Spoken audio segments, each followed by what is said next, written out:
Welcome to the deep dive. Today we're plunging into a really provocative idea from our sources, leading like a pirate. Yeah, when you first hear pirate leader, you probably think of, I don't know, eye patches and making people walk the plank. Exactly. And these sources, which are looking at things like school leadership, they definitely acknowledge it's a surprising analogy. It makes you stop and think. Uh-huh.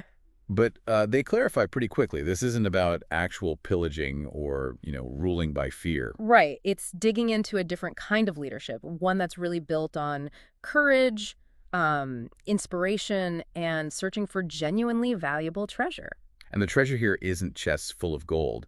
It's described as something far better, making a real significant difference in the lives of students, staff, the whole community, really. So the core idea seems to be how leaders can spark questioning, encourage risk-taking, creativity, innovation, basically empowering people to be creators, not just consumers of directives. That's it. So this deep dive, our mission is to pull out the most important insights. What does this kind of leadership actually look like? What are the key strategies? And we'll get into some specific examples from the sources to see it in action. Things like asking great questions, transforming mundane tasks, and the role of enthusiasm. Yeah, charting a course, you could say, towards a more impactful leadership style. Okay, so let's unpack that core idea first. What does it really mean to lead like a pirate, according to these sources? Well, the analogy paints the leader as this courageous captain, someone who genuinely inspires their crew, and that crew is the staff, students, even parents to follow them, even when things get tough, through challenges and risks. And the goal, the destination, is that positive impact. Absolutely. The sources are super clear. The treasure is making that significant difference. Better learning, a better environment. It's the why behind the voyage. That definitely reframes it. So how do these pirate leaders get people on board for that journey? It's about fostering certain behaviors, really pushing people to question assumptions, encouraging smart risk-taking, unlocking creativity, sparking new ideas. And shifting people from just following orders to actually creating solutions. Exactly, moving from consumer to creator. The source even stresses there's an urgency to it, saying the time is now for this kind of leadership. Okay, but leading like that isn't easy. Leaders face huge challenges, never enough time, feeling isolated sometimes, just the practicalities of getting things done. How do the sources say a pirate leader handles time? That idea of governing the clock, not being governed by it. Yeah, that's a big one, a major hurdle. The sources definitely acknowledge how overwhelming schedules feel. Like adding anything new seems impossible. But they argue you can find the time, and it starts with really looking hard at where your time is actually going. Exactly. There's this really powerful example they share of a principal. She realized she was leaving campus every single morning for about 45 minutes during the critical literacy block just to get coffee. And this was in a school where only 13% of students were reading at grade level in that block. Wow, that must have been a wake-up call, confronting where your time isn't being spent. Huge. And that realization sparked a creative solution. They set up this disciplined partners system. Disciplined partners, how did that work? Well, it addressed a few problems at once. Teachers needed support with minor student behavior issues, but didn't want to interrupt learning constantly. Office staff were swamped, and the principal needed to be in classrooms. Okay, makes sense. So teachers could send a student with a minor issue to a partner teacher's classroom for a bit, or send a referral slip directly to the principal for follow-up within 24 hours. It freed up the principal's time dramatically during those key instructional periods. So it's not just about cutting things, it's about rethinking the flow, the systems, to carve out time for what really matters. The sources also mention this idea of being a swimmer, not a lifeguard. Yeah, I like that one. It's about using those necessary supervision times, like playground duty, not just to watch, but to be in it.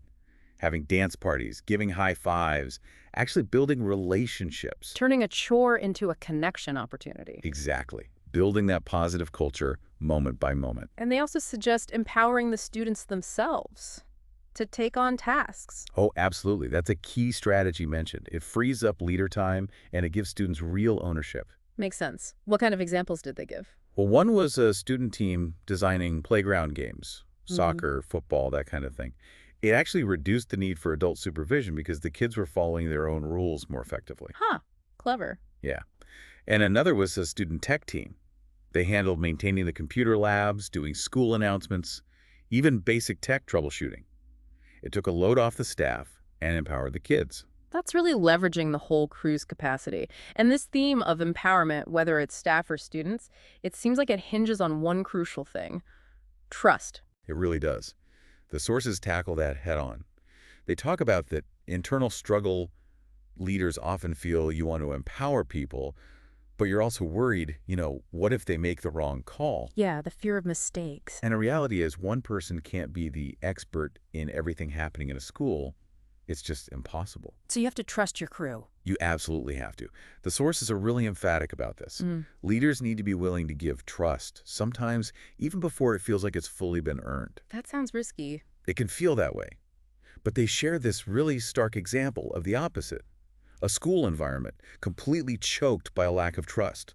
Supply rooms locked down tight, requiring special forms, limited access times, limits on how many copies teachers could make, really rigid insistence on following one specific program with zero deviation allowed. That sounds awful. Really stifling. Totally. The staff felt like their creativity was just shut down. Many apparently just stopped even asking for things they needed. So what happened? The principal's very first move was to get rid of all those barriers, unlock the supply rooms, remove the limits. Essentially, she extended trust right up front. That must have sent a huge message. It did. And that act, even with the risk involved, was the first step in building trust in her leadership. People started to believe she actually valued them and their judgment. That takes real courage as a leader, though. Showing trust first, especially when you might be worried about things going wrong. Does.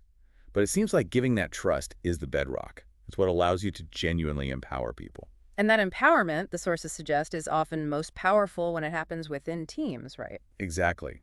They quote John Maxwell. Leaders become great, not because of their power, but because of their ability to empower others. Which fits perfectly with the pirate captain analogy, relying on the skills of the whole crew. Right. The source shares an experience of putting together a site leadership team, and yeah, there was some initial hesitation from people. But the way the leader approached making that team work was key. And one specific strategy they emphasized was the leader making a point to talk last in discussions. Yes, that was crucial. Making sure every other voice, every perspective gets heard and feels valued first. The leader's role shifts. It's less about directing upfront and more about summarizing, synthesizing ideas, asking questions that push the thinking, mediating if needed. And only then adding their own perspective. Exactly. It becomes about collaborating to build the best plan together, not just getting the team to okay the leader's preconceived idea. The sources offer some really practical tips for making teams click too, don't they? They do. Things like sharing leadership roles within the team, taking short timeout breaks if discussions get heated, just to vent productively, sharing meeting minutes widely for transparency. Using structures to make sure everyone actually contributes, not just the loudest voices. Yeah, inviting outside observers sometimes for fresh perspective, always reviewing action steps, evaluating how well the team's own agreed-upon norms are working. And they give guidelines specifically for teams that need to make decisions. Right. Crucial stuff like, don't pretend a decision is open for discussion if you've already made it. Be really clear if the team's role is advisory or if they actually have decision-making power. Set clear goals and timelines. Define the parameters, like what are the must-haves, what are the things we can live without. Establish norms for how you'll interact, challenge ideas, not people. Base decisions on evidence, not just opinions. Commit to the plan you make, even if it's not perfect. Provide feedback and support along the way. Define what consensus actually means for your group, and have a clear plan for how you'll communicate the decisions. It's basically a roadmap for turning a collection of individuals into a genuinely high-performing crew. There's that powerful example they shared about a team tackling the reading and language arts program. Yeah, that one really stood out. Instead of just rigidly following the mandated program, this team dug into their own student data. They learned about best practices together. They actually discarded parts of the official program that weren't working for their kids. And they brought in other resources, basically creating a program that they built that they were proud of and really invested in. Exactly. And what's fascinating is the source notes that the initial test scores didn't immediately jump up. Ew, interesting. The process itself, empowering that team, built incredible relationships, forged a much stronger, more coherent plan. And then, the following year, they saw significant increases in student learning and teacher investment. So the collaborative journey, the empowerment itself, was a kind of treasure that led to the later results. Absolutely. It built the team's capacity, their resilience. That's essential for any kind of sustained improvement. Okay, so we've hit on managing time, building trust, leveraging teams. Hmm. What about the leader's own engine, their internal drive, the energy they bring? Yeah, that seems directly connected to passion and enthusiasm in the sources.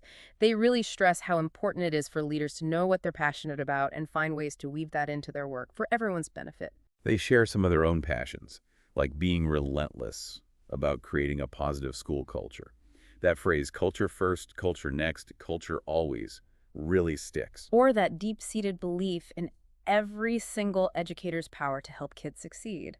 Seeing collaboration not just as nice, but as making everyone stronger. Yeah. And there's an interesting, honest reflection in there, too, from Shelley.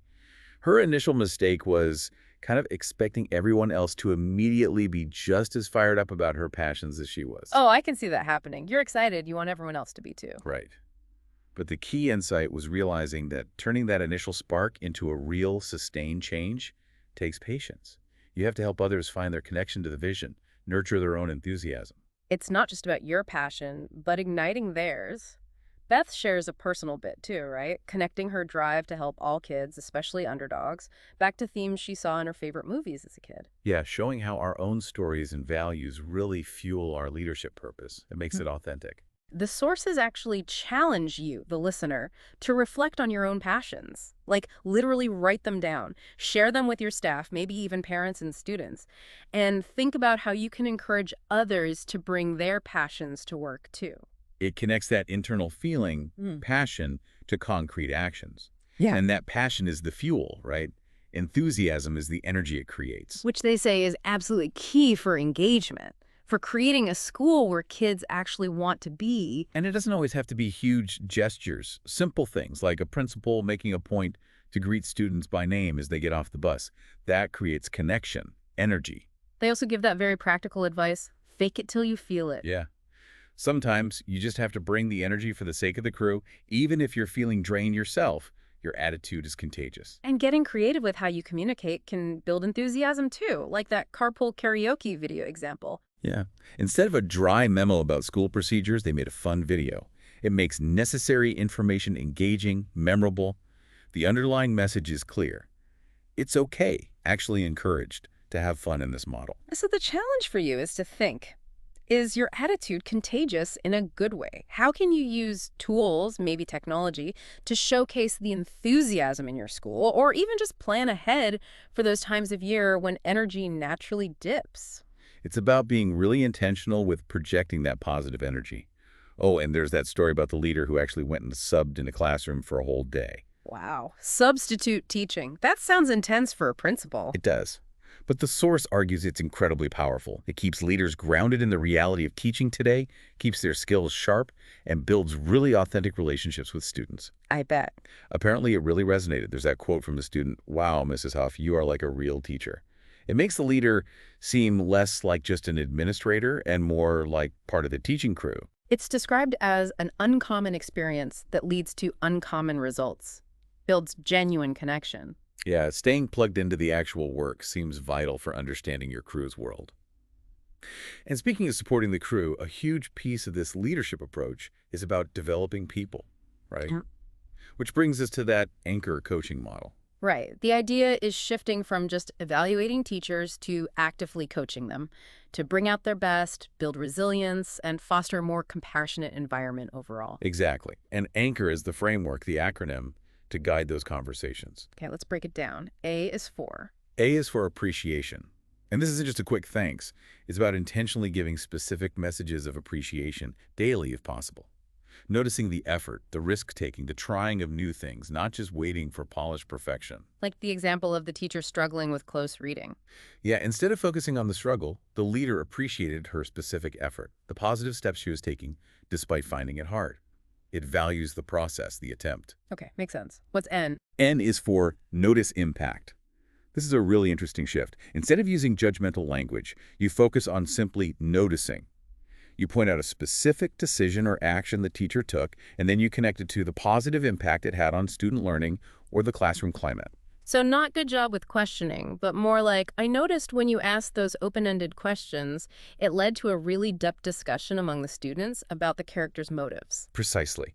It helps teachers see the direct link between their choices and student outcomes, Yeah. builds their sense of efficacy, helps them understand why certain practices work, reinforces that deliberate practice. Got it. Then there's O. O is for cap and directed conversations.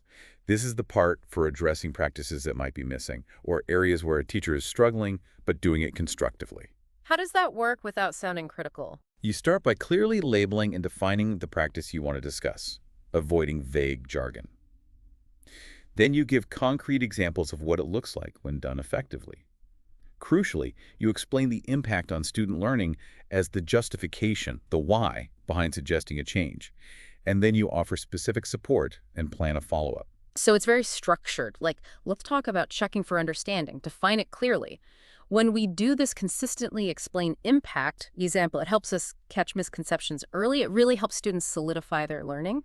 One way you might try this is give a concrete strategy. How about I share some resources, or maybe I could come in and model it next week? Exactly like that.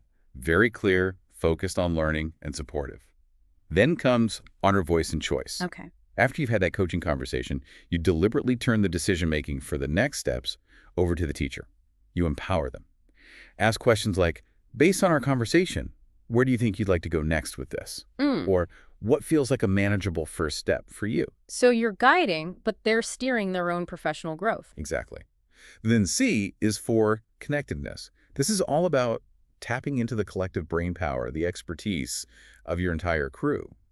The leader doesn't have to have all the answers. Right, that idea, if you want to go far, go together. You recognize that your teachers are experts in many areas, and you intentionally create ways to leverage that shared knowledge. Free yourself from feeling like you need to know everything. Okay, so ANORCH. Is for healthy conversations. This is about being super intentional with your communication. Your word choice, your tone, your body language, everything should aim to uplift and inspire, not judge or diminish. So actively avoiding that judgment language they mentioned, things like, I didn't like, or I wish you had, or, well, that's not how I would have done it. Definitely avoid those. Instead, ask genuine questions to understand their thinking. Tell me more about why you chose that approach, or what was your goal with that part of the lesson? They even point out that praise can sometimes sound judgmental if you're not careful. Yeah, that's interesting. Saying good job can sometimes feel like a personal evaluation. Using that noticing language, I noticed you tried X and I saw the impact was Y, often feels more objective and focuses on the practice, not just pleasing the leader. And part of healthy conversations is understanding how you come across. Yes, seeking feedback on your own communication style. Maybe asking a trusted colleague, hey, do I overuse certain phrases? Like the example of someone pointing out the leader said, I, too much. That self-awareness is key. Okay, and the final A in anchor. The final A is leader reflection. After these coaching conversations, the leader takes time to reflect on them. Did the teacher seem to feel valued? Did they actually find the conversation useful? Did it genuinely push their thinking or practice forward? And what did I do intentionally that worked well? What should I repeat next time? Exactly. It creates this continuous loop of improvement, not just for the teacher being coached, but for the leader doing the coaching too. That anchor model feels like a really practical tool. But even with a strong crew and good coaching, leadership can still feel isolating sometimes, can't it? Oh, absolutely. It can be a lonely role at the top, and the sources directly address this by highlighting the power of building a professional learning network, a PLN. Right. Seeing it as a vital tool to fight that isolation and also get continuous free PD, like 247 professional development. Yeah, Beth shares her own story of discovering Twitter as a PLN tool.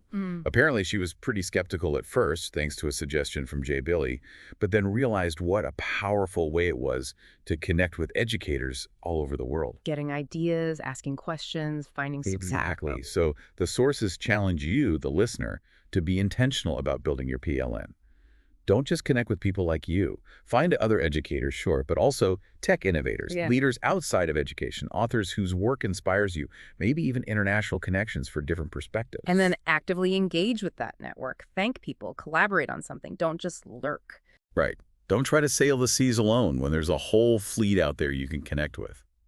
The sources also get pretty reflective about the whole leadership journey itself, don't they? Moving from being part of a team to that different kind of solitude as a principal. Yeah, and that stark realization hits some leaders. Effective leadership is absolutely critical. because good teachers often leave ineffective leaders. A leader can actually hold a whole school back if they're not growing and leading courageously. There's that personal story about deciding to become a principal, how a colleague kind of saw that potential and suggested it, and reaching that tipping point of being okay even if they didn't get selected for a role. Finding comfort in the uncomfort zone, as they put it. It shows that getting ready for leadership is as much about internal shifts as it is about external skills. And they share some really powerful lessons learned directly from staff members along the way. Yeah, insights about striving for greatness together, supporting each other through tough times, the importance of taking risks, modeling the expectations you have for others, navigating roadblocks. It sounds like the crew teaches the captain a lot, too. Definitely. And there's that poignant reflection on leaving a school where this strong team, this family had been built. Comparing how hard that was, almost like leaving your own classroom again, but knowing it was the right move for continued growth. It really underscores that leadership is a deeply human journey. Often challenging, requires vulnerability. And courage. Definitely courage. The sources also give a nod to other treasures, more resources for people who want to dig deeper into these ideas. Yeah, they mentioned several other books that align with this kind of thinking. Things like The Multiplier Effect, Good Leaders Ask Great Questions, George Couros' The Innovator's Mindset, Elena Aguilar's The Art of Coaching, Matt Miller's Ditch That Textbook. And a bunch of other related pirate-themed books too, right? Covering play, exploration, media, teaching. Exactly. Play like a pirate, explore like a pirate, master the media, the Zen teacher, the classroom chef. Lots of avenues for further exploration if this resonates. Okay, so if we pull all these threads together from our deep dive, leading like a pirate, based on these sources, it's really a picture of leadership defined by courage, inspiration, and this relentless focus on making a difference. Yeah, it's about building strong, positive cultures where people feel safe and motivated. It's about genuinely trusting your crew, your staff, your students, and empowering them. Communicating openly, effectively, using the power of teams, not trying to do it all yourself. Right, transforming those routine, maybe even boring experiences, meetings, PD, into engaging opportunities for learning and growth for everyone. Injecting that contagious enthusiasm, using coaching frameworks like Anchor to really develop the potential within your people. And always remembering that the ultimate treasure you're sailing towards isn't about your own glory. It's about making that significant, lasting difference for the students and staff you serve. Navigating towards outcomes that really matter for the whole community on board. It's definitely a call to embrace a leadership journey that's full of purpose, yeah, but also collaboration, and maybe even a bit of adventure in unlocking all that potential. So thinking about everything we've unpacked, from the courage to trust your crew to transforming meetings to those intentional AMIR conversations, here's something for you to chew on as you chart your own course. What's maybe one specific small change you could try this week to lead a bit more courageously, like a pirate, and start unlocking more of your crew's amazing potential? Perhaps try one of those specific challenges mentioned in the sources.